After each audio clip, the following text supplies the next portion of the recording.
The first time the hallway went silent, it was not because of respect, but because of shock. The new director stood at the center of the school's main corridor, papers scattered at her feet, her blazer torn at the sleeve, and a cruel laughter still echoing from the far end of the building. What had been meant to be her quiet first morning had turned into a public humiliation, and every student, teacher, and staff member felt the weight of that moment. No one expected the bully to go that far. No one expected her to stand there without crying. And no one, absolutely no one, could imagine what she would do next. Before this story continues, take a moment and ask yourself something important.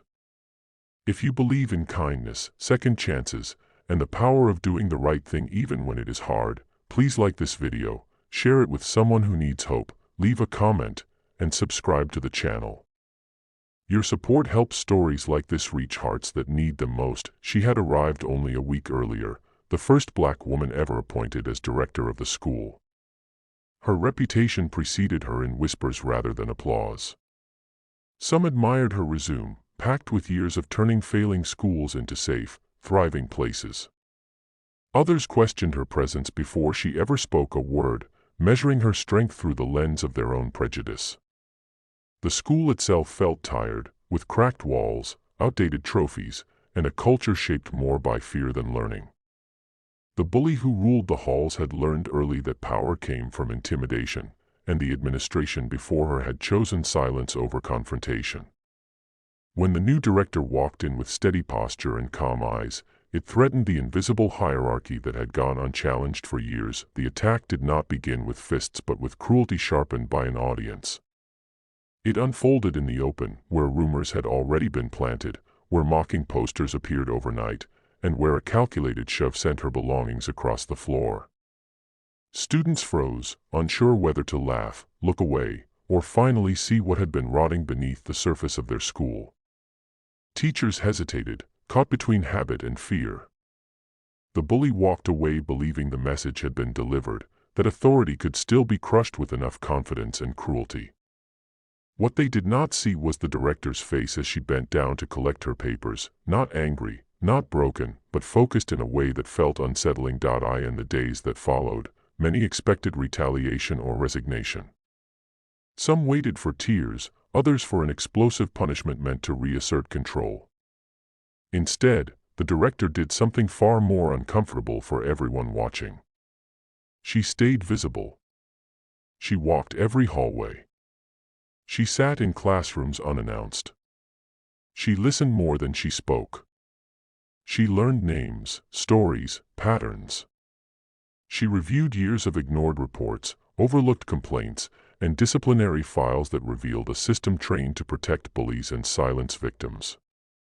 Each step she took felt slow, almost gentle, but beneath it was a resolve that did not waver. The bully, sensing no immediate consequence, grew louder. The taunts became more public, the influence more aggressive. Students who had once been targets shrank further into themselves, convinced nothing would ever change.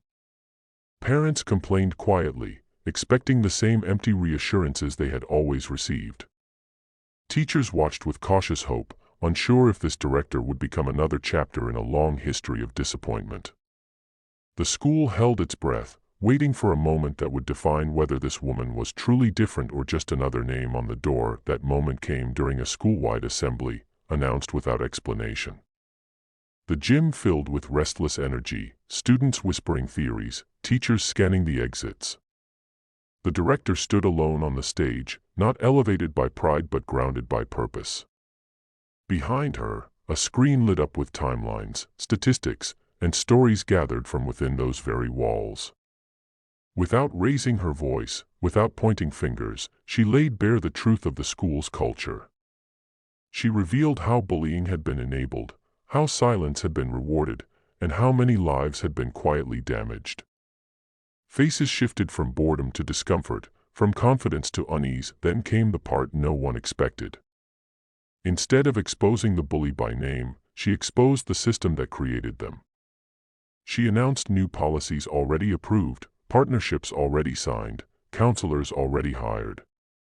She revealed anonymous testimonies from students who had suffered in silence, stories that sounded uncomfortably familiar to many in the room. And finally, she took responsibility, not for the past, but for the future, stating clearly that safety and dignity were no longer optional values but non-negotiable foundations. The bully sat among the crowd, shrinking for the first time, not because of punishment, but because the spotlight had moved. Power no longer belonged to fear, it belonged to truth. Over the following weeks, consequences came swiftly but fairly. Support systems replaced intimidation.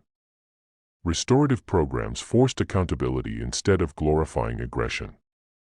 Students once invisible began to stand taller. Teachers found their voices again. The school began to feel different, not perfect, but honest. Just before the ending, we want to ask something special. Please comment below and tell us what you believe is the strongest response to bullying: punishment, understanding, or courage. Your thoughts matter, and your voice could inspire someone else. Near the end of the year, the same hallway where the attack had happened looked brighter, not because the walls had changed, but because the people had. A quiet recognition followed the director wherever she walked, not loud applause, but respectful nods, small smiles, and a sense of safety that had been missing for too long. The bully, now part of a monitored program, was no longer feared, only watched with cautious hope that change was possible even for them. If this story touched your heart, if it reminded you that strength does not always shout and that dignity can be the most powerful response to hate, please like, comment, and share this video. Your engagement helps spread stories that heal, challenge, and inspire.